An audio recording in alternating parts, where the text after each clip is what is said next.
Le Ghana a rouvert ses frontières à partir du lundi 28 mars 2022, après 2 ans de fermeture à cause du Covid-19.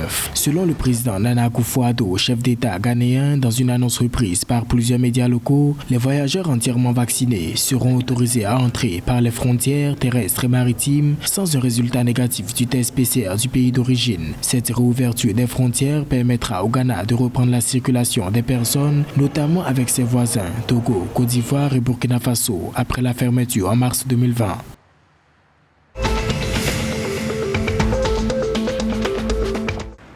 Un nouveau programme de désenclavement sera bientôt lancé au Sénégal. L'annonce a été faite le 26 mars 2022 lors de l'inauguration du nouveau pont de Foundiougne par le président Macky Sall. L'objectif de ce projet de désenclavement d'un coût de 200 millions de dollars est d'améliorer la connectivité des zones agricoles du nord et du centre avec l'appui de la Banque mondiale. Les routes et autres infrastructures seront réalisées pour faciliter les échanges dans les localités entre les zones de production agricole et les marchés des centres urbains.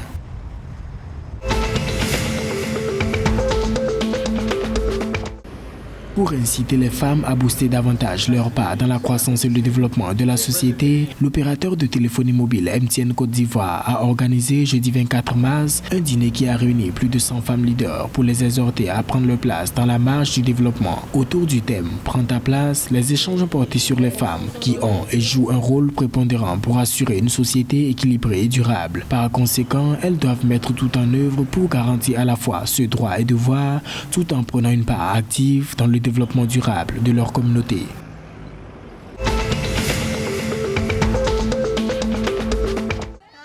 Dans sa stratégie quinquennale de toucher plus de 100 millions de jeunes filles de par le monde et 3 millions de filles dans les cas particuliers du Mali d'ici l'horizon 2023, Plan International a entamé une visite d'évaluation. L'opportunité de cette visite est d'être en contact avec les jeunes filles de l'Afrique de l'Ouest et du Centre qui sont dans les organisations. Les travaux portent sur 4 thématiques différentes animées par les activistes qui sont respectivement l'impact du sommet mondial des filles au Togo, le Fonds des filles jeunesse, l'activisme des jeunes filles au Mali et la vision de Plan International pour les jeunes.